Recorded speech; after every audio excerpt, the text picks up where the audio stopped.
Okay, we're gonna call the October planning meeting to order. Say the Pledge of Allegiance. I pledge allegiance to the flag of the United States of America and to the republic for which it stands, one nation, under God, indivisible, with liberty and justice for all. Okay. We do not have any old business to go over. Doug has an update on our comp plan, so I'll let you go over that. All right. How many have got the opportunity when the survey was open to actually go on and fill out and involve yourself in that survey and do that? Good. We had 157 responses, which to me is great. That's an amazing number for we send out 374 sewer bills, so that's a little over half of the households in Clayton that have responded to the survey, which was much better than any other survey we've done so far since I've been involved in this or town council stuff, so that's good. But on the 14th, Pete and I went down to the library, and then Mike, who's the other gentleman? It was Ron Skirvin and Mike Templeton, yeah. So we were there, and they kind of went over some of a main overview of the survey responses, which I was, kind of surprised by a couple of things, really encouraged by some other things. And so they handed out these, PDFs of the PowerPoint presentation that they were doing. We tried to make copies of this for everybody, but the printer, since they did it double-sided, our printer wasn't smart enough to figure out double-sided for us. But I can leave this here and you guys can peruse through it. They did a couple of different outreaches in town. They at one of the Musics in the Park, they were there with a booth, had some people come and give them some feedback. They were also over at the intersection here by the white building for Precision Tool when the bank was having their little outdoor barbecue, so they got a few people giving them some feedback there and the survey and those kinds of things. So one thing that I was like super nervous about before going into this is that we were going to get a lot of people that said don't change a thing, we don't want anything changing with our town, and that we had one person that said don't change anything. Everybody else has said we want to see Clayton grow, we like the improvements that have been happening with businesses in town. They like the Coppertop Square and the cafe being reopened, and they like the activities that we're doing in the park now. So they're giving a lot of good feedback with that. They would like to see Clayton continue supporting new businesses coming into town.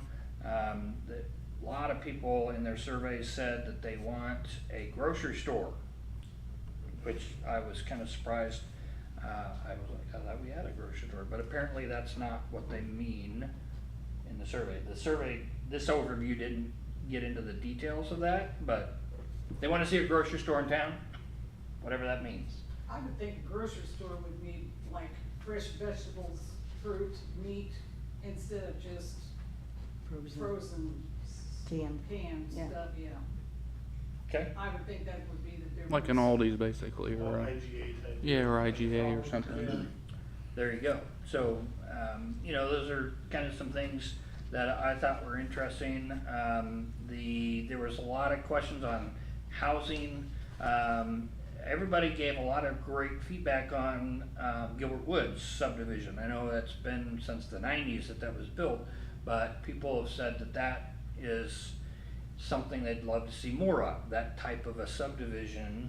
They said they didn't want like cookie cutter home subdivisions popping up, but a subdivision Brick houses. similar to Yeah. Gilbert Woods was, they definitely said, you know, they'd be okay with that kind of a thing. They also wanted to see, some sort of a community center, someplace where people could go and, you know, hang out and do activities on a regular basis. Amenities that they talked about, they wanna see improvements with sidewalks, trails, parks, and that was plural, which I thought, well, we have one, but apparently they're like, people in town are interested in more. So, I don't know if another park on the other side of town or something, I don't know, but that was kind of one of the comments, or some of the comments that we got with that. So I thought that with the parks, trails, sidewalks, with the work that the Hendricks, Parks and Rec is doing with getting the Vandalia Trail brought into the park, and then what we talked about with the future, I thought that was, kind of went along the lines of that. Which that would go hand in hand with the little parking lot welcome center Yes. thing. I mean, that's good to see that feedback for Yeah. that. On the growth part that I talked about, they, like I said, they don't wanna see just an explosive, you know, out of control growth. They wanna see a real, like, concentrated or, well thought out growth, with, you know, again, not the cookie cutter home style, neighborhoods, but more neighborhoods like Gilbert Woods, coming up. That was, well over 80% of the respondents said that they want to see controlled growth, beautification, utility access was another thing that they mentioned. Because right now the only utility the town offers is the sewer. So those were kind of some of the big positives, things that they talked about. Quality of life. They said that the town, they feel like their motivation for moving to a town like this was the town's quality of life. So they view it as very positive here in Clayton. That the quality of life is great. They feel like we could do better in a few different things. Branding, which, you know, meaning what's the draw about Clayton that would make somebody want to come here? And they said we kind of are vague about that, and so they would love to see branding happen. More community events, and a lot of people mentioned or went back to the times when we had the Corn Festival in the fall. They said they'd love to see more of that. The music in the park, they said more of that kind of a thing. Possibly, what was the other things? They felt like the traffic at the four-way stop right downtown was a problem. And they said that, you know, with trucks and lots of issues with trying to turn that corner, lots of noise for the big trucks, that kind of thing. So lots of people had that kind of feedback with that. They felt like the town supporting a small business initiative would be helpful. They feel like the town doesn't really do much in the way of supporting small businesses, and so figuring out some way to do that. What else were there?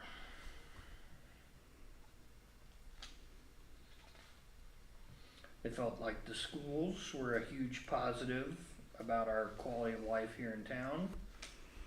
The schools are, you know, again, a blue ribbon school, and They felt that, again, the supporting small businesses would support like a solid employment base in the area. So a lot of people here drive a significant distance to work, and they thought, I mean, what if we had more places here in this area that could employ them instead, kind of thing. So instead of having to drive to Indianapolis to work, they could just drive, someplace close by.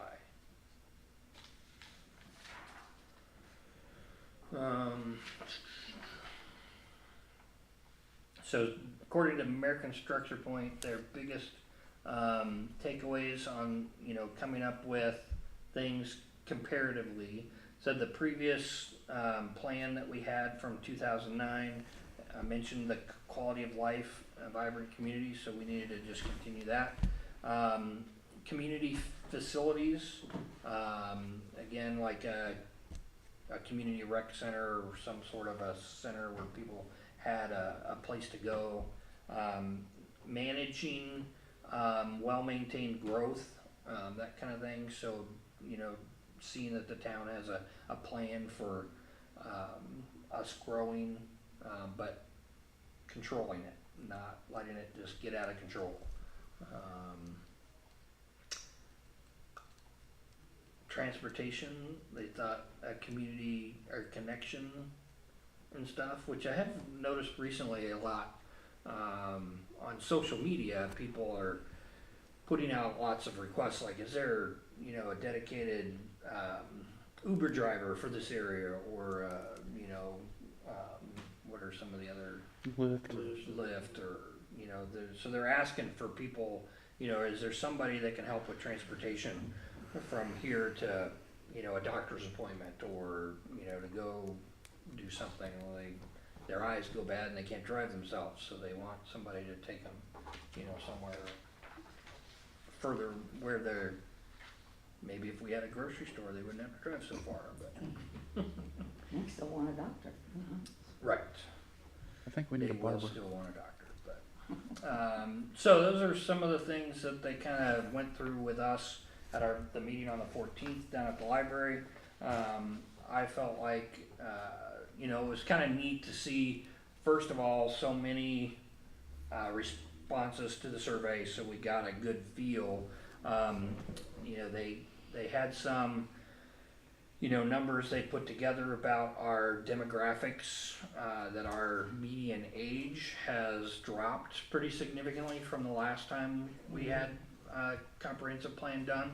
So they said our median age was in the upper 50s, early 60s the last comprehensive plan. Now they say they're in the upper 40s. And they project, I don't know what numbers they use to project this, so they project that that's going to drop further down in the next 15-20 years, so that our median age will actually come down lower than that. But our median household income has continued to stay very high. We're at $76,000 a year per household right now, which is, the national average is $42,000 a year. So we're significantly above that, which is what makes it hard for us to get grant money, that we apply for grants and stuff.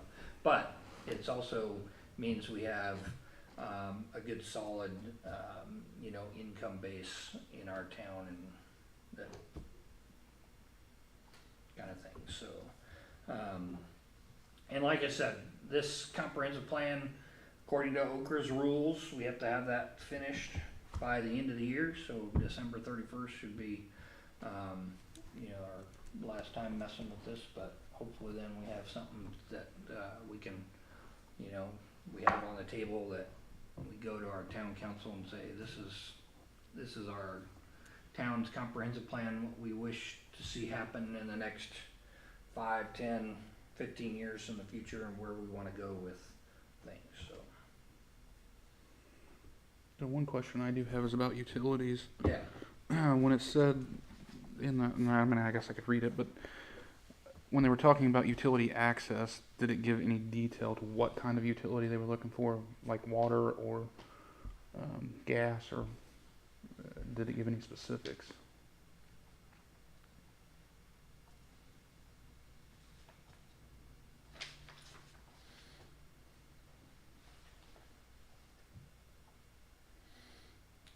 local water, so a water utility. They kind of lumped transportation in with utilities, so a lot of the statements were fixing sidewalks and adding sidewalks where there aren't any. They consider that part of our utility, I guess. And a traffic light The traffic. at the four-way stop. That People makes- really mention this four-way stop a lot. And I noticed now, I mean, I don't know why I didn't notice more before, but now that I'm working, you know, just 100 feet north of that stop sign, there have been times when a semi's going this way and a semi's trying to make that turn, and the semi going south has to actually back up Yeah, to let Sure. that semi get around that corner. yeah. Which I thought with that kind of cutout that there, but some of these gigantic trucks still take up both lanes to make that turn, which is pretty bizarre. But again, our obstacle with that is state of Indiana's intersection, not ours. So anything that has to be done with it is going to have to go through the state of Indiana. That doesn't mean we can't like Pursue push it. that point with them, but they're going to be the ones that would have to do the traffic study and then decide, yes, this needs to be changed, or no, it doesn't, kind of thing. And then the water thing that was mentioned in the previous comprehensive plan in 2009 also. There are a lot of citizens that think that the town should figure out a way to invest and get a water utility in town. American Structure Point had some suggestions on how that could happen, even though it's a $12 million price tag. He said there's some ways that you can address that, and that would be Was that a something tower? that would spell out in the comprehensive plan. The what? Was that a tower? A water tower? You're gonna have to have a water tank of some kind. It doesn't always have to be on a tower, but it can. I know with our topography in town, it would depend. You know, you could put a tank on the ground if you put it in the right spot, but the tower just gives you More that pressure. much more water pressure to distribute it even Gives you uphill. Right. static pressure that Right. you don't need a pump in case of power utility or that kind of stuff. You still have water. Right, so, you know, the fact that the north, west corner of our town is at a higher elevation than the southeast corner of our town, you know, we have that kind of mindset of how would we, put that in, but, the first suggestion he made is you create a TIF district where you think development's gonna happen, and then in that contract with the developer, you make it so that the TIF funds that you're gonna earn go back to that developer to help pay for them investing in putting in the water system. So if, you know, XYZ construction company or developer company decides they're gonna put, you know, 150 homes on James Penner's property down here, and we create a TIF district first, and then they, you know, start that process. You just put it in the wording of that TIF contract that you build a water tower and then start the process of, you know, distributing that water. Then as, you know, homes go in and property taxes start getting paid, that TIF money goes into an account. Well, then they get X percentage of that developer gets, so they get a return on their investment. Since they built the water tower for us, or whatever they end up doing, they get a return on that investment. And a TIF district usually is set up in Indiana for about a 25-year lifespan. So you set that up, and then over that 25 years, they get to draw on those TIF funds and recoup for that investment. Basically, instead of making a loan payment Right. to them. They're just pulling from the tax basis off of the Right. houses. Makes sense. Plus you got hookup fees and all kinds Right. of stuff that can be assessed. Well, it's all, I mean, it's put in there that helps Because fund back into that as well. I've been looking into that too, because that kind of ties into one of the things that was brought up about the annexation potential, was that the gentleman would like to see the town to really help growth, because you're not going to bring businesses in unless you have supply water for them. We have the sewer, but you're not going to bring a big store in without having water. He'd like to see the town have water, not right away, but say in 10 years we would figure out how to work towards getting water. So I started looking into different ways to do that, and it's kind of interesting. There are things that are out there. I haven't got too deep on them, but IDEM has very low interest loans and grants for small rural towns that can be impacted by development growth, or they need to add utilities to keep up with growth, potential growth, that are out there. And from what I was reading on it, it may be something that we could look into to help us do that. Yeah, and that's, I mean, we can certainly look into it. Worst they can do is say no, which is when we were trying to figure out a way to fix our wastewater treatment plant and our sanitary sewer system. The engineering firm involved said, oh yeah, you're gonna get this special grant and stuff. Well, we didn't, because again, our household income is $76,000 a year, so they The said. IDEM basis is not, it doesn't base so much on income though. It's looking at impact by growth. You take a high growth area, like as the city and the sprawl comes this way, it's to help lessen that impact. So it looks at it differently. That's the only neat thing about the IDEM. For the water side, that's what I was For the reading. water. That's what I was reading on it. It looks, Yeah. because it even talks about how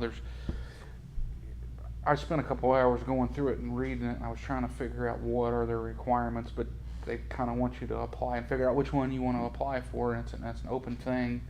There's no certain times of the year that a town can apply, or even a territory or township, whatever, can apply for this. And they look at the water completely separate of sewer, because they call it the Clean Water, like the Clean Water Act. Yeah. And they'll go into a town to reference like Flint, Michigan, with all the lead and whatever the contaminations they have. So if you have the utility, they have a grant in there to help you get your water system up to snuff, because you should be able to provide your people in your town with clean drinking water. Is more important than sewer, I think, is what I was the way I was interpreting it. And then if you don't have it, they're looking at developments that are coming your way, things like that. So we're a small town. We have like 980 homes, I think, or 60 homes, something like that. 374 homes. Okay, it was population of 900 and something. Yeah, the Okay. population is right at. We're getting all the developments coming around us within 7 miles of us. We're, and things like that. So they have different fundings that can help us develop a water system. You may not qualify for a grant, but they do have very low interest loan rates to help us. Yeah, I mean, our loan that we got for the sanitary sewer and stuff was a 2% Mhm. interest rate with the Indiana Finance Authority. So, and it's a revolving loan. Basically, you're paying back into the state's fund where Right. you got the money, and it just goes back into that account. But same kinds of things happen with the other utilities that you would want to do, whether it's water, or if we wanted to have our own trash pickup or our own electrical service, or any of those kinds of things that you can usually make deals. But it just is a matter of there's strings attached with all of them. Oh, absolutely. Right. Yeah. The IDEM issue from what, because I think he and I are looking at the same things. They're their impact is more than the town when they look at water. Cause they'll look at the surrounding areas and look at feeding, you know, how far can you reach? Because that's the problem with water, is not so much, can you get water? Yeah, we've got plenty of water, we sit on an aquifer. It's how far out can you reach where there's other impact areas, and are you a better choice to put you see what I'm saying? So it becomes a centralized place to draw water from. And a good case in point's AMO, the school out there struggles with water. They put multiple wells in the last 10 years, and they struggle with collapsing wells and that kind of stuff. So if you put a water district in, you know, in Clayton, is it worthwhile to plummet to AMO? Is it worthwhile to plummet to, you know, Hayes? You see what I'm saying? And I think what they're trying to do in a lot of cases is they're trying to look at somewhat like the electric grid, is can we pump water towards Belleville to help support, you know, the end of that system if they have to, you know, if they have a failure? Can we get it to can Indianapolis pump to us, those kinds, you know, I think that's where they're looking at this, is can those all be somewhat supportive of each other? And Sure. and I think that's one of the growth things they were looking at, cause it was interesting what I was reading about it and how it looked at the districts different than what I was expecting. Cause I've seen the grant stuff, you know, you start looking at median incomes and stuff like that, and we start getting blown out of the water real quick, and I get that. But this was all about trying to supply clean water in an area that maybe has some dry spots, you know, that kind of stuff to help with developing that. It was just an area, and I'm not saying, we just need to do some more work on, it's what we need to do, and research it more, so. Yeah, there's lots of options, like I said, the TIF district thing, that the requirement, we would have to have a redevelopment commission in Clayton, which we do not have currently. Right. Before we can set up a TIF district, so, which means more people More people volunteering to volunteer. hours to do something, and, you know, that's sometimes a little difficult around here, to get people to show up for meetings and stuff, but,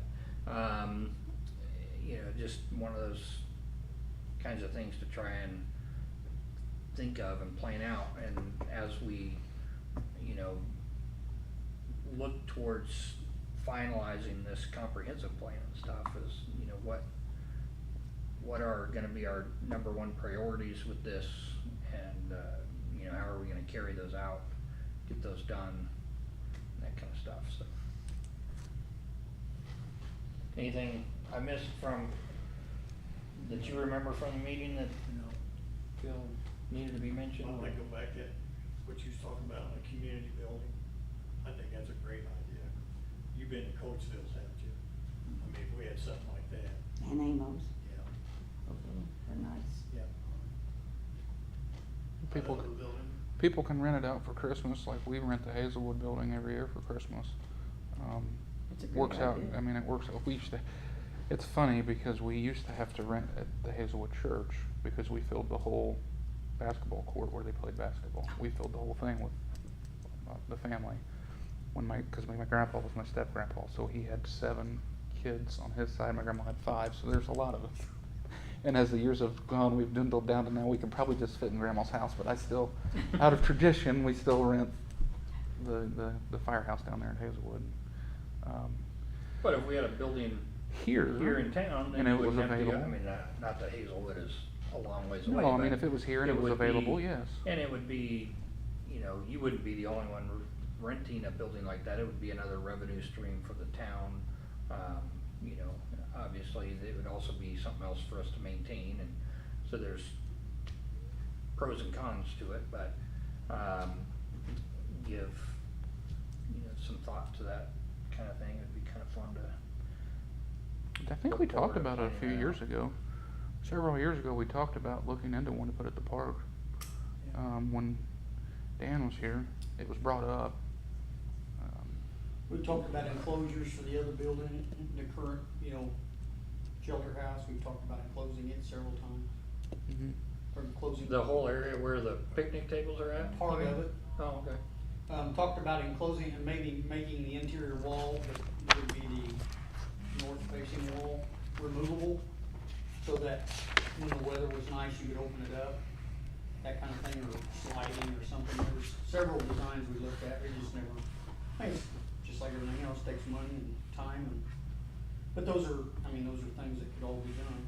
Or, I mean, if you wanted to, you could take the other pad down there and Yeah, that's what I remember that's what we had talked about. put a building on Was it. and talking that about kinda putting a- messes up your music deal, but, or you build a pad somewhere else. I mean, it's just, We talked about putting one of the pre-built buildings down there, like a shed, basically, one of the metal sided. Or you pre-built buildings. also, I mean, you can still, you know, you can build a frame, a pole barn frame around the pad and make it, again, so walls can be Removed. disassembled, Right. easily removed. And then you still have your band playing on it for music in the park, but if you had other things going on, you want it closed on three Sure. sides or. and the other side, it gives you an overhead that if the weather does get a little bit, you're not out in the water, you know, those kinds of things. Or people could rent it for Thanksgiving or Christmas, Sure. like Amos. I know, I was just watching. I was getting ready to tell you. Is that, Christmas meeting, is it at the library? Yes. That's where I'm going. Okay. folks. So. Oh, it didn't start at 6? I think Started it- at 6:30. I think it's at Oh, okay, 6:30. okay, all right, I was wrong. So- I told somebody earlier today it started at 6. Yeah. I'm gonna- Yeah, it's gonna, very good, Okay. Since- all right, since tell we're me. just- 6:30. Yeah, I'm gonna go down there and see. All what's right. happening. enjoy. All right. All right, so, hopefully, in the next, couple of weeks, American Structure Point will have, more of a draft. I think Paige had said she was almost done with the initial draft, and so we can start looking through it. One big request I made to American Structure Point is that in this comprehensive plan, if it's possible, to put things like benchmarks and what entities are going to be responsible for ensuring some of these actions. I know the last comprehensive plan to me was a really great comprehensive plan, reading it. There's no action plan. Very, very few of the things in that comprehensive plan actually happened. They put this comprehensive plan together and then it kinda sat on a shelf, collected dust. And I don't want that to happen with this one. I want it to be something that we have, Some accountability for whatever group, like Yes. building planning's in charge of this. See, and that would be, that's stuff that's good to know too. Because I've always asked Rob, I'm like, to me, building planning is planning to build things, the way my mind works. And I've sat here for years and I've thought, why are we not planning to build anything? Because I take it literal, Right. So it would be good to have that laid out, in case if it's not me, it's somebody else that takes things literally. Right. That it's laid out But- like that. And I think on the other side of the flip side of that coin is that not only does it give some accountability to get things done, but hopefully it prevents, if in, November, I'm not elected back to the position I was in and somebody else is, are they gonna squash this and say, we don't need this comprehensive plan, and they throw it out, kind of thing? But I don't want that to happen, you know what I mean? It happens Not- a lot, Yeah, it does. so I wanna give, some good I think benchmark any things that reasonable should thing happen. in any comprehensive plan, any overall plan for a town, any reasonable thing, anybody that gets elected as a town council member would reasonably look at that and go, why wouldn't we put a park in, or why wouldn't we? You know what I mean? I don't know that they would just completely shove it under the shelf, What do they call that, file 99? But I understand what you're Well, saying. I think that would. Somebody did that with the last one, I don't know who, but. No, and it's not pointing It- fingers, it was we had a massive change in the board 2 years after it was done. And that just started the down, and the problem is, and this happens so many times, we get a new board member, several of them, and they don't have any idea what's going on. And by the time they go up to speed, they get up to speed, either they're off, or they've decided to do something else. You know, there's not it's tough. I mean, it's a long-range commitment in a lot of cases that people don't see. And part of that probably too was the record keeping. Like, I've commended you on getting these cameras, you and Dan, or, you know, getting this YouTube channel set up and everything for all these meetings, because then a guy that comes along, like, she can, you know, she's on here now, she could go back since we've had these and every single meeting kind of get a broad view, you know, quickly go through them, and it's easy for her to access. She's got it, she can look at it, she can get up to Good speed idea. at what we're doing, and then council members that come along in the future can see that instead of trying to go down to the basement or wherever the paper notes were kept, and then they're reading scribble, you know, type thing. I mean, the one thing that I think is kind of neat, like Coatesville does, is their meeting, town council meeting, is printed in their newspaper. All their minutes and everything are printed, and a person, you know, it's archived in the newspaper, so a guy could go look that up and get back up to speed, and then a person wouldn't feel lost. Like, if I had to step into your shoes today as a council member, what were you working on? If you weren't there for me to ask you questions, what were you working on? Now, you know, your notes are at home, you know, now, but I can go back to the town council meetings, and I can look, and I can figure it out. There needs to be an archive of some way of. Well, that's what this is for. Yeah, but you're digging back through multiple, you know, events over and over and over. There needs to be some type of, like what he said, like, you know, well, they have a plan, but what they've been working on toward the plan, like, use notes for it, just start putting it up in notes. And so you know, he said, if you weren't elected or whoever it was, you know, they have at least notes, here's the direction we were going. Right. But Yeah, these are nice. I go back and look, and it'll tell me, you know, a month from now, this will have 40 to 50 views, somewhere in that range. So, Right. I mean, It gives people an opportunity. there's- Well, and here's the yeah. thing too, that's really great about the YouTube channel. If there is a question of what's going on in the town, like what's going on with our planning book or something, then a guy can just pull it up and actually hear it for themselves, and it's not hearsay down at the cafe if they're sitting down and drinking coffee. At the liar's table, if it's still there. Well, you know, I think if you start doing more events, getting involved with the community in general, and you bridge that gap, You still have to get That's- people involved though. exactly, but you're gonna have more community, you have a lot more people involved that way too. Right. Yeah. But They'll know what's going on in town.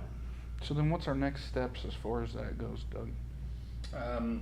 we just have to wait for them to give us the, So we're on hold the until- draft. Once they give us, and they put that in here on the final page here, next steps.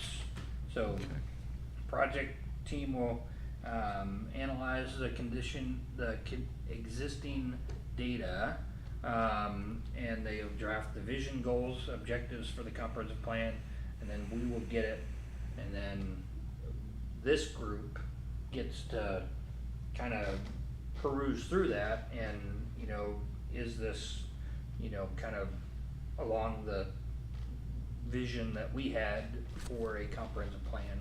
Is there anything missing that we wanna add? Is there anything that, oh no, we don't wanna do that? For example, the last comprehensive plan wanted a housing feasibility study. And when I first saw that in there, I thought, oh man, I hope they didn't actually go through this one.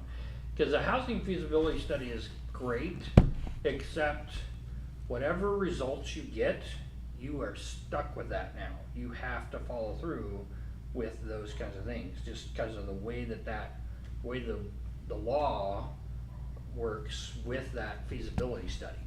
So I can't do a feasibility study and then go, I don't like those results. Yeah, it's done. I don't wanna, yeah, so now all of a sudden you're locked into that kind of a thing.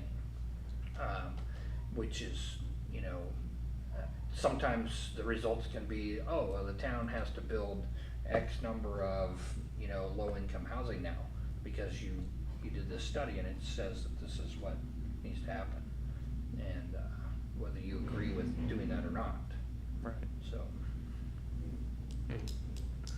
Did they give us a date? No, a rough they date? didn't. Okay.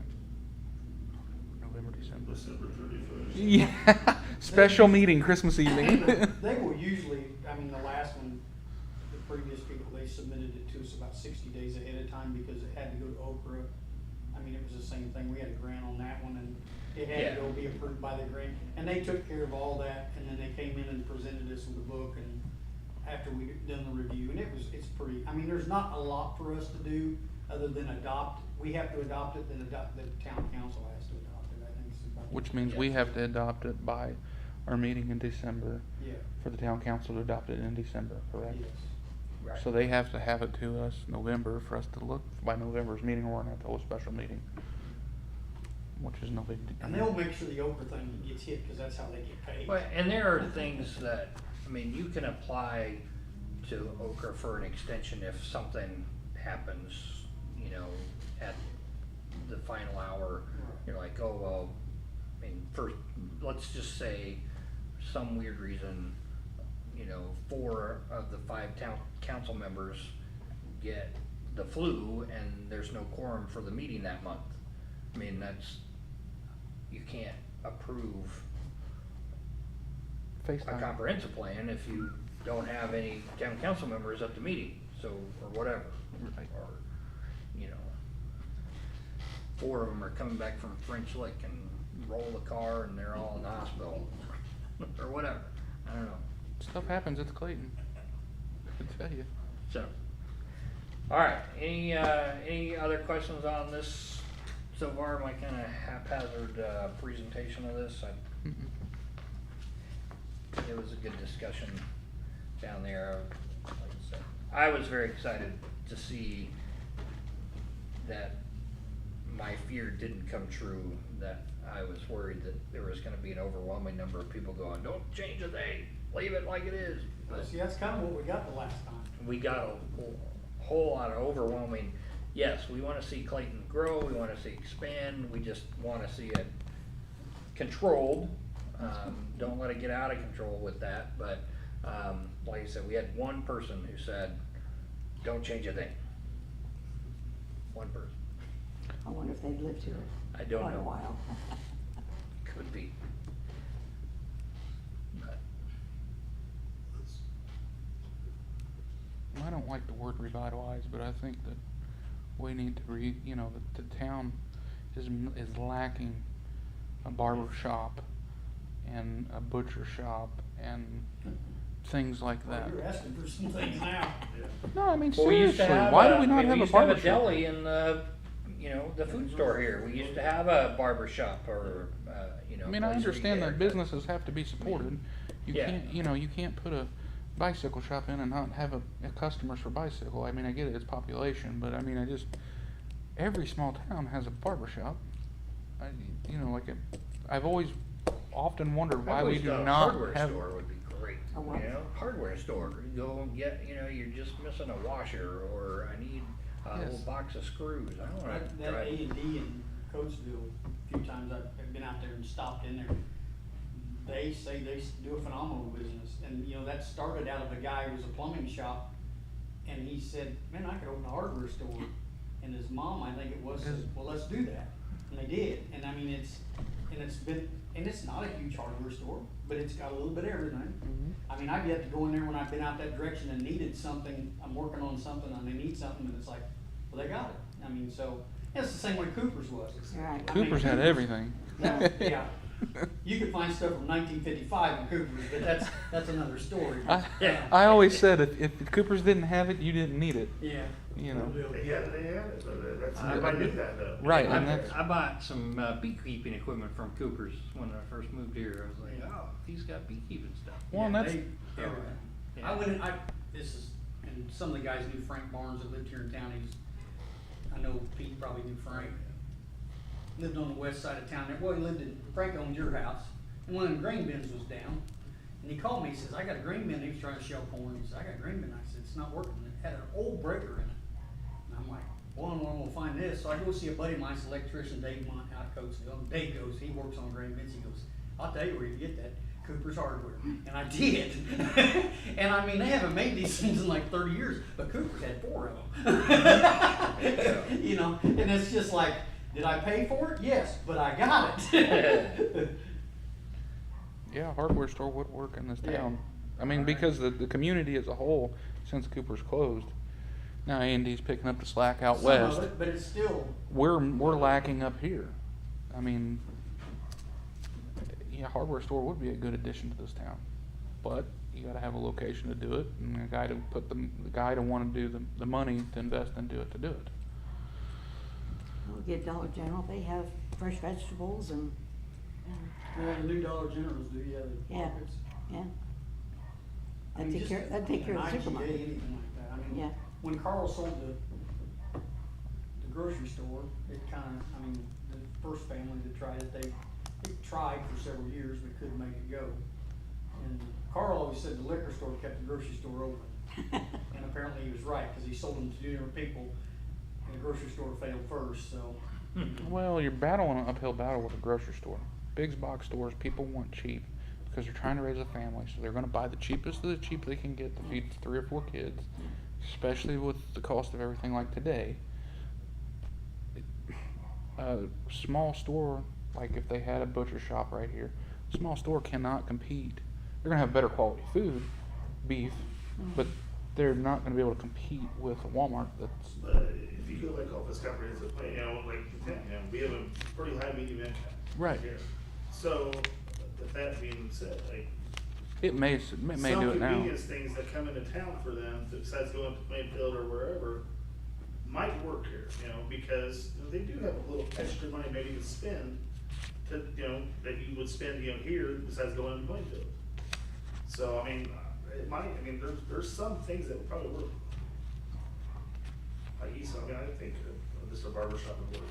I think a barber shop would be excellent. A coffee pot and a good barber with a sharp razor, I guarantee you'd be covered That up. little building. I do have a block building. Alright, anything else? Nope, I'm just continuing trying to figure out how to get some annexation done so we can grow as a town as a whole. Because if we don't, we really don't have much ground to grow on.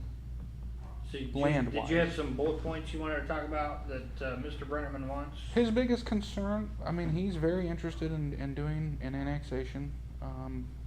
His biggest thing is he wants to see the town flourish. As far as if he does it, he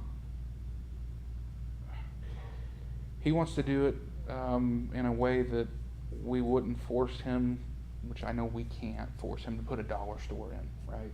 Like, just using them for an example. We can't just say, hey, Mr. Brenneman, this is what you're doing, you're putting this business in. We can't do that. But his real main concern was is he really would like to see the town have water. He said, I understand you can't get water tomorrow, like if we annexed, say we annexed the 1st of January, right? You can't have water in January. But he would like to have it like a plan or a gentleman's agreement, like, hey, with the town, it's wrote out that we're going to figure out as a town how we're going to put water in, because he sees if there's water, then we have sewer, then the developers can come to develop, whether they be the nice houses or they be businesses themselves come in and develop. And he said that would also help the town. It would improve the town by having public water. And I think what he was getting at with that was, if you have fire hydrants everywhere, everybody's homeowner's insurance is going to go down. So it helps the town people from that aspect. I mean, that was his biggest, thought to that. Well, maybe one of the things we need to do, we get this comprehensive plan, is we need to share that with him. Right. Give him a copy, an electronic copy or something for him to you know, go through and look at and say, this is our plan. Does this help you feel any, you know, any better about what our intentions are long-term, you know? I think that's a plan phase push forward, you know, and if those things are mentioned, you know, those are just my opinion. Well, I mean, in my mind, there's gotta be some give and take also. If he's got, you know, this idea, the town needs to get water, knowing that that's a $10 million or higher price tag.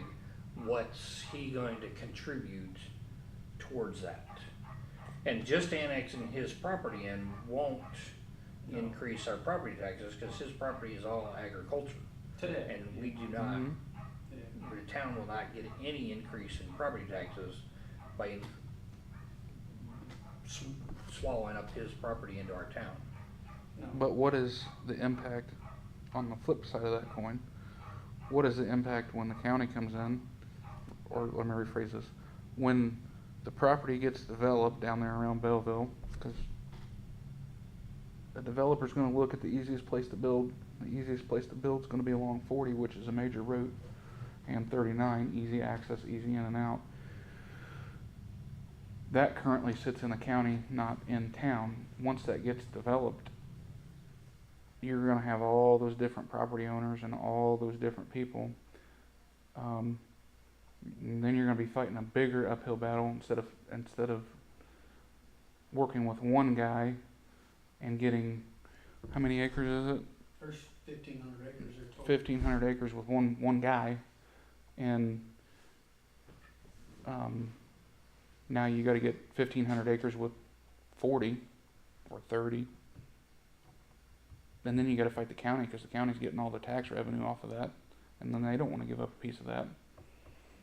I mean, so there is a flip side to that coin of I haven't heard of any doing annexation processes that the county fought. Have you? Yeah, they fought Okay. some up in Avon. Okay.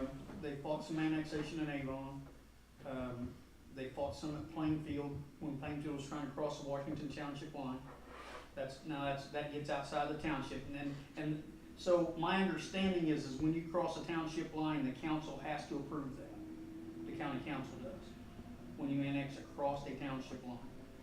So there was some fight in that, part of that along, Dan Jones Road, ended up in court, and it kinda got broke up, but it did get settled. There has been some annexations issues up in Pittsburgh, that the county got involved in, that with the, originally the steel mill was all, of course, in Pittsburgh, but there were some ancillary companies that were supporting the steel mill outside of that. Pittsburgh wanted them, the county didn't want them to have them at that time. That got into a fight. I think it's still, I don't know where that's at. I used to know a guy on that council up there, but I don't know if he's still on there. So those are kinds of some things I have seen happen. It's not huge amounts of things, but this is the thing that what I'm seeing with the council, the county council, in development along 39. They're kind of today drawing a stopping point at US 40. That's kind of their mindset today. But some conversations I've had with Mr. Gentry tells me that that's temporary. Their plan is to keep going north. Now, the development changes on the north side. They've said that they'll need more residential, they'll need more of this. I had a conversation with John Hall today about the big development at the golf course. We'll know whether that sinks or swims in 60 days. That either comes to fruition or goes away in 60 days. Because Dennis Dawes made it seem like that was already a done deal. That ain't a done deal. Okay. According to John, and he's the guy that's gotta get the check. So, I mean, that was his comment today, cause we were talking about that. So I think there's some interesting things going on there. I mean, and there's gonna be some boom here that's gonna happen. And I don't know, have you been to a council meeting, county council meeting lately?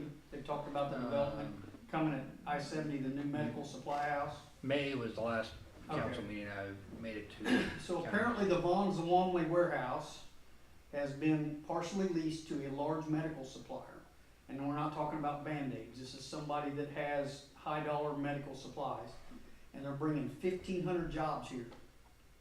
They're moving them here. The people are, they're offering all that, I guess they got a place in North Carolina and one in Illinois. They're combining them to that location, and they're offering anybody that wants to go relocation. That is a huge impact in this area, 1,500 people. I mean, you're talking about huge family impacts, you know, so, that to me was a real interesting thing. That's supposed to kick off right after the first of the year. We were supposed to get an announcement sometime November, December to see where that's going. So I expect that to be a big impact. The Miles Farm in Danville are selling faster than they expected, the builders said. So that's an interesting, you know, I don't know how they're doing it, but they are, you know. Sure. So, you know, there's a lot of things coming. I wanna see us very prepared for what, I don't wanna be the guy pushing the cart, I don't wanna be leading it, you know, if that makes any sense. I think we've got some things we're gonna be a little behind the 8 ball no matter what, but, I made mention to John today, I said, where are you gonna get your water for that development? And he said, they're bringing Indianapolis in there. It's coming up from the south. Right, that Right. private. Well, that brings them within 1.5 miles of us with Indianapolis water. So that could be an option for some water, you know. We have, and I'd love to find, I've been digging for it and I haven't found it. So there are territories for water rights by state record, okay? When Donnie Matthews put the water company in and it came to Belleville, one of the reasons it stopped was because he couldn't cross the district line. And that district line was Clayton's. Somebody somewhere had signed us up for a district, and we have a 4-mile district here somewhere. I don't know if those are still valid. If they're not valid, I don't know. But that's a piece of information I've been trying to find, and I remember it from a meeting. I found it very interesting. I've talked to the Department of National Resources once, and they said, yes, there are some districts, but nobody's ever got back with me to tell me, you know, what it is. I mean, that's just typical, you know. But it's almost like a fire territory type deal, you know, but it's not laid out that way. It's laid out a little different geographically, is what I've been told. So I don't know. I'm just trying to find the notes from who said that, so I got some time frame to go back and try to find it. But I haven't found it yet. So I've been digging through my office. I got a file down there. I've been digging through trying to find where that was at. But that happened all about the time Donnie put that water system in. I'm thinking the other thing too, that you have to look at, or the council would have to look at from that standpoint, is yes, that's $10 million. But what does that $10 million gain you? If it's whatever the number is, I'm just saying, what does that $10 million gain you? You've just created a utility that you have to maintain, and you have to hire somebody to maintain it, I get it. But you've also created an income, because now we have a way, if we have the ground, we have the land mass to go, Bob decides to develop, now we can sell, he can sell his ground, he makes his money, we hook our utilities up, we have more people hooked to those utilities, we charge the hookup fees and all that, we get our money back. It's not like we just take $10 million and flush it down the toilet. We get that money back. Right, but do you force every resident and business in town to hook up to our new water? No, what you do You can't is, force water. no, what you do is you do You it. can't force water under Indiana law, Right. okay? But you can force a builder to, Mhm. okay? You can't tell a builder that you have to hook to our water system. And most builders want a water system. 15 years ago, before the housing collapse, the property up here at 400 South and 39, the northeast corner, was sold to Horton Homes. They sold it back to J.B. Edmondson because they didn't know we didn't have water. I couldn't believe they did this, but they did. They came to a town council meeting, said, we want your utilities. Town council says, we'll bring you sewer, but we don't have water. And they went, what? I couldn't believe they'd done it. But they bought that ground out, you know, and then they ended up selling it back, they bought it in 08 and they sold it back out in 08. They bought it in 04. But they sold it to J.B. Edmondson in 08 during the housing collapse. So, but that was an interesting, I mean, they thought we had water. I don't know why, but they did. You know, drive up 39, there's no hydrants. I mean, I don't know. Somebody didn't do their. But I understand it, but that's what I'm saying, but that's a primary thing they look for. They want sewer and water. Well, and another thing too is we can sell it. We can sell to AMO. We can potentially even pipe it and sell it. The high school just tapped into our sewer. We can sell it right to the high school. We can sell it to Stylesville that has water problems. I mean, we're sitting on enough. We're high enough. We're sitting on enough water. The bigger picture of that is reaching out into the farther outside of our town. And no, you don't force people in the town to hook up to water, but they have the option to hook up.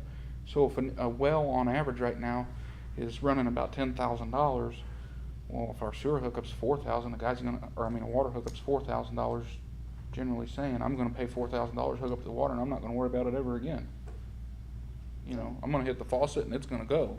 On his point, I think one thing that would be, you know, to help both sides out that come to agreement would be that, you know, Bob would say, hey, you know, at this certain time when he decides he's gonna sell, that a certain amount of acreage, say 10, 15 acres, would be sold to the town or at a somewhat greater level, but that gives the town a place to grow their municipalities at. Like to have it for later on or For a whatever. water field or whatever. Yeah, or, you know, just if, you know, we eventually have to have a maintenance, you know, a bigger maintenance building, or, you know, we have to do all that stuff. We have, you know, the town has an option to, hey, there's land over here that, you know, we were That's all part promised of that we your, purchased or whatever. that's all part of a planned development. So if a developer comes in here, this is the one thing you gotta remember, if a developer comes in here and comes into Bob's property, whatever, and he goes, look, I wanna put 400 homes in here. And that becomes, we take all that planning book we got, and we pick it up and throw it in the trash can. Because that becomes a planned development, and I don't mean that literally, but it's a, almost, I don't wanna say anything goes, but the whole program changes because you're doing a planned development. Gotcha. You don't, the zoning and everything becomes very fluid at that point till it starts to get laid out. You know, if it's a like Saratoga, where you have condos and you have single-family homes and you've got, large home, you know, just, that becomes a different, where the zoning starts moving around and that you put your cards where those need to be. But that becomes very fluid in that method, and that's where you start going to the developer and go, okay, we have sewer, so you've gotta run all your sewer line, you know, we'll bring the main to here, everything from there is yours, and the water becomes the same way. We bring the main to a point, everything else, we tell them what the hydrants have to be, what kind they have to be, how deep they have to be, you know, that's all up to, that would all be our designation. The TIF district thing interests me, because this is funny, this is the second time I've heard of a TIF district today on a residential thing. I thought that was always an industrial thing. I'd never heard of it done on a residential. And somebody was telling me that, well, it was John, actually, on that development down there at the golf courses, that is gonna be a TIF district. The county has already said that if that goes through, that'll be a TIF district. I'd never heard of that before, for residential. So that was an interesting concept, to me, to figure out how that's gonna work. And I kinda asked for some more information about that, and he's gonna get it for me. So hopefully I'll be a little smarter about understanding how that works with residential and as opposed to, industrial or commercial type TIF district, so. I think the biggest thing Bob was saying is he just wants an agreement. He just wants we're gentlemen, we're shaking on it, that the town actually has a plan, this is our plan, this is what we're gonna work towards. No, I get it. don't I think he's that's where the saying, comprehensive plan, taking the yeah, I don't think comprehensive he's plan. saying, we're gonna write a legal binding document and have the lawyers sign it. I think No. what he's saying is I wanna see the town flourish, cause he grew up here. I wanna see the town get back to its glory days, right? When we had all the businesses in town, the car dealers and everything, the banks. I wanna see it grow and I wanna see it go.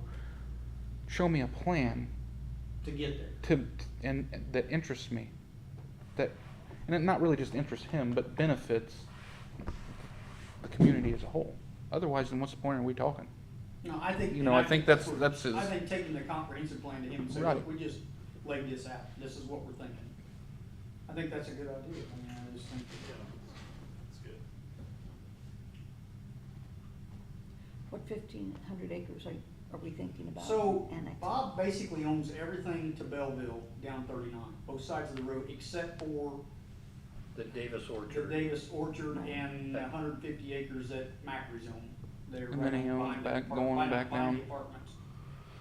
Right here on that map. Yeah, he owns clear to 400 south, so once the old Gibbs farm, the old farm there, Yeah, he goes clear to 400 south. okay. Not all of it, but a bunch of Good it. chunk of it. But there's a total of right at 1,500 acres there total. But it would expand the town limits to 150 east, and we could go that way, another 200 and some acres past Gilbert Woods is what that would be. The 3 dots there on the top west. Yeah, side. 3, 4, and 5. Okay. Yeah, those are all, that's all Bob's fields too. So there's a great potential there, for growth. The people that live, I don't know what that number is right there, 1 for 29. uh, 2. 2, it's, we used to call it Suntown Alley. Yep, that's 2. Is it 2? That's Yeah. 2. Those people have been interested in annexation before. Well, they were here at a town council meeting in the spring and Oh, really? they were, Upset? no, they weren't upset, but they wanted the flooding fixed in their driveway. Oh, And I said, you're not in the town. And I can't fix anything it's not in the town. that's not in the town. So annex and then we can talk. And then they were like, oh, no, we're not interested in that. Oh, well, they've changed their mind. That's what he said. Because they were, So the he- last set of annexation meetings, they come in, they were really interested. Yeah, because it slopes, you know, York slopes down into there, and so they get this flooding that goes on there, and I just said, you know, we don't have any ability to do anything with that property because it doesn't belong to the town. Right. Okay. And so I said, if you annex in, then we'd be happy to start working on that.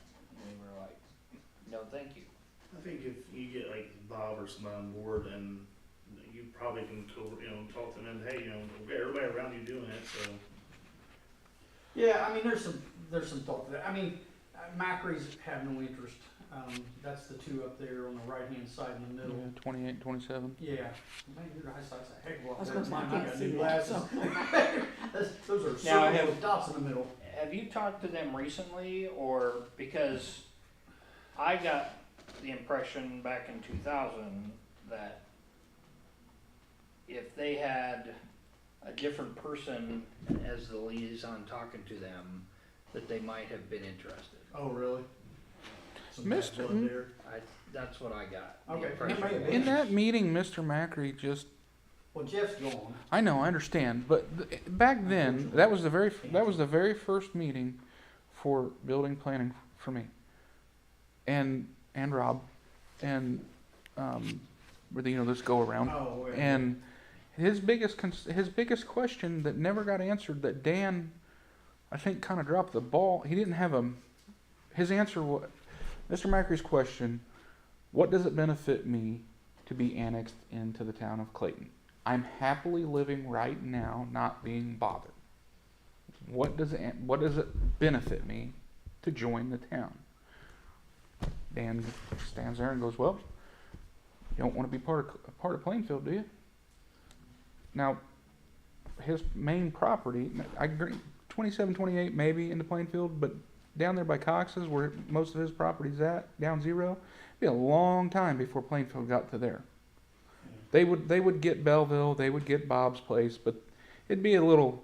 They'd probably stop at Bob's because they don't need to go that far. They don't need to go all the way to 0 yet. So it'd be a long time before they got to 0. So see his point. And when you give a person an answer like that, when you just go, well, you just don't want to be part of Plainfield, they don't have a reason to see the other side of the coin. The benefits of it. Yeah, or even negatives or positives, whatever. They don't. All they see is, well, I don't have, you're giving them, well, I don't be part of Plainfield. They don't care because it's not going to happen in their lifetime, or even their grandkids' lifetime, is what they're thinking, that it wouldn't happen. You know what I mean? That's all I'm saying. I don't Yeah. know Well, and it that. may have. I don't know the macros at all. I just know from that Right. one meeting, I kinda got that sense that if Yeah. somebody different was talking to them, And it may very well be. that they yeah. could It have could be. And been that- swayed. That would be a good thing. I really It believe. seemed like they were saying, convince me, Yeah, Right. and then I'll go with it. Yeah. Convince me and I'll be okay. Right. Yeah. And that's why that's where I come up with the idea for the pros and cons list, and that's if we approach this again, really get serious about it. It doesn't have to be a pros and cons list, but we need to have. Whether I'm sitting here or whoever's sitting here as the chair that's doing the presentation needs to have an answer for a guy like him when they say, "What does it benefit me to join the town?" yeah, I get, yeah, I think I think there's some homework there for us to do. But I honestly believe too, is if Bob does come on and wants to Right. start annexation, you will get some of these other landowners that will do it. Especially, and this is terrible to say, but when these builders come in and start writing checks at $25,000 and $30,000 an acre Right. for ground to develop, Right. it sure makes people look at things different. And me personally, I mean, just my personal side of it, for the betterment of the town, I would much rather see Clayton get the tax basis off of any development in our own backyard than we not get it, and we'd stand at the edge of the street down there at the town limits at 39 and just look and go, boy, that sure would have been nice to have that tax come in. I'm more concerned about us having a say in what goes down there. Right. Oh, and Right. that will be a big deal. I mean, I think that's, the comprehensive plan states that they're looking for, custom brick style homes. That's the last thing I wanna see is a Clear Creek out of Danville. That's the last thing I wanna see. Yeah, no, I don't want to see that either. I'm just saying, like as an old man, I don't want to be standing there drinking coffee and going, man, that would be great to have that in the town, and it's not. That is, in a planned development, you can set all the ground rules for that. But if we don't annex it, then we have no say. Then it Correct. goes to the Those county. those are super inexpensive for developers to put in. That's why they do those cookie cutter homes, is because, they don't have, I was surprised when we first moved to Indiana and we got into a development up in Lebanon for that. There's I'm no. sorry, Lebanon. Yeah. Sorry. That's how everybody knew I wasn't from Lebanon, is because I say it, Lebanon. But, watching them build this house, there's not even an external wall. They put up the 2x4s and then the siding Goes right on. tacks onto that. And I'm just like, with a box cutter, I can get into this house right through that siding. Oh, yeah. Oh yeah, the corners are the It only makes a thing. trailer look safe. Yeah, but, that's, so when you have a comprehensive plan that talks about, that the citizens in this area want a Gilbert Woods style subdivision and not, A Clear Creek. right, then you get to present that to the developer when they come in and start asking, can I build here? Yeah. You can build here, here's the minimum. Here's our Here's guidelines. what we're looking Yes. for. Right. Yeah. And it may turn some of them away, And but that's That's okay, because that's what the collective group of Clayton has said what we want. I think we have a potential to draw those higher end homes because based on what they're gonna do down there at the golf course, those start at $850. Mhm. And so with some success there, will help feed, $500,000 homes here. $300,000 to $500,000 homes here, which is what we'd like to see. That are brick or, at least brick and hardy board or not vinyl, you know. And from it's just from a standpoint of the town, I think those things make a big difference. You know, there's all kinds of things we can do with that, but I think getting this comprehensive plan will also help us if somebody comes in and say, look, here's our plan, this is what we're looking for, you know. Gives them the idea of what we're trying to do too.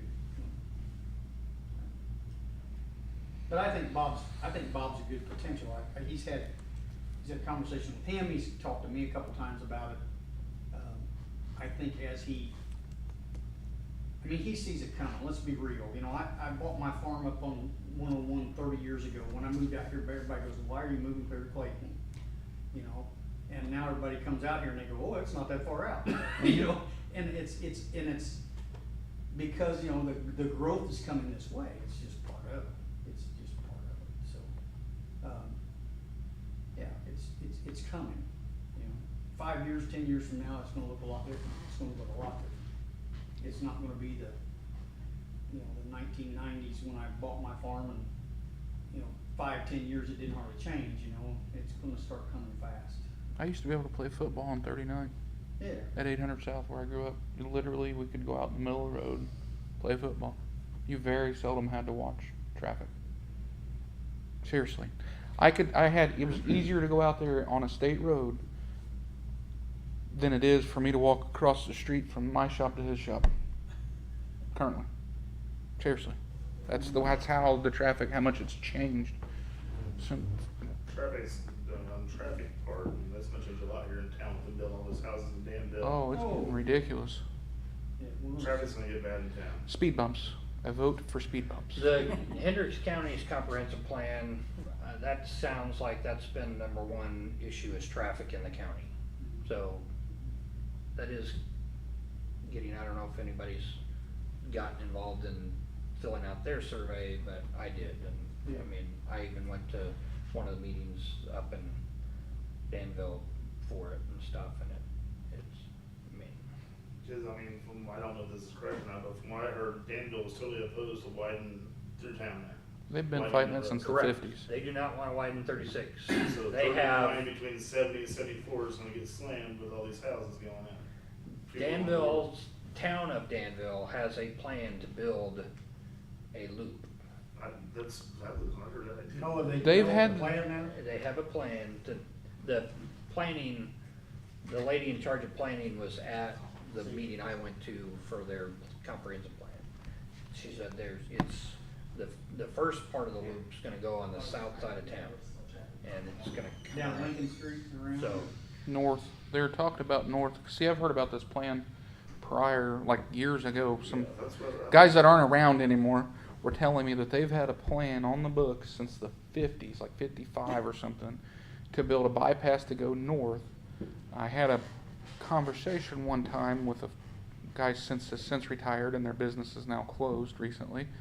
At one point in time, we had a conversation about it, and I said something about the north bypass, and he said, "Oh no, we don't want that in town." And I kind of said, "Why?" And he said, "Well, we would lose all of our customers, especially back in the heyday when we needed customers to come in and buy our product." I said, "You're looking at it wrong. The guy that's going to Raccoon Lake don't want to stop here and buy your product. They don't want to stop over, on the square and eat. They're going home. Let them go home. I want to come up here and buy your product, or I want to go eat on the square. I'm going to come up here. But right now, currently, I don't want to come up here because traffic's horrible." And then they also had a deal where they're supposed to take 39 right there at 200 South and run it over to Mackey, and Mackey back north because they've got the light right there, and then that northern loop would tie in right there. So then, because that way you come 39 north on Mackey, through the light, back around to 39, and continue on north. That supposedly has been in the plan since the The 50s. state had a plan to go south to 200 South at one point. Mhm. I don't know if that's even still on the books. No, it's probably not, because that was from back in the 50s. Well, but the state's 200 South was like 2005. So I don't know if that's still. But the houses are being built now. Right. You know, They're gonna have putting to in do that something. bypass around Danville. It's gonna be how long? Right. Oh, yeah. So we're gonna be affected through town with the traffic going from 74 or 70. Well, it isn't even just there. It's, look at how many, so I was driving around working, out towing vehicles, and if you look in farm fields, when I was a kid, I coon hunted when I was a kid. A lot of these farm fields around here had little patch woods, you'd call them, they're just little patches of woods. You turn the dog out and go hunt, right? There's a house or two houses, one at the front of the road, one in the middle of the woods. Every single field I used to hunt in, the houses that have went up around us, around Clayton, all throughout the township, and our neighboring townships to the west, it's exploded. I mean, if you really, I don't know what the numbers are, but if you're just driving around and knowing what it was to knowing what it is now, there's a lot of houses that have been added and a lot of traffic coming off these county roads coming through town. I mean, it's, you can stand there for 10 minutes sometimes trying to cross the Well, street. it's been mentioned in our survey, so it's Yeah. certainly something that, once we get this finalized comprehensive plan, we can start addressing, okay, here's what we wanna, Clayton, what we wanna do. That was on the books at one time. It was supposed to go west or east of town and cross US 40 and go north up through. That's why there's if you at 400 south, if you look, Gary Cox's house sits off 400 south to the north, and there's that house right on 39. You can see it looks like there was a waterway. That's why there was an easement there, but the state's returned all those. They bought easement on those back in the 80s. It was going to go through the back of Bob Rushton's farm and up through Bob Rogers and all the way to Mackey Road. That was the original plan. But that all got killed, and they've returned all the easements back. So, because I know Gary told me he got his back in 2010 or something like that. Well, I don't have anything else. All right. Anything else? Nope. Official Meeting closed.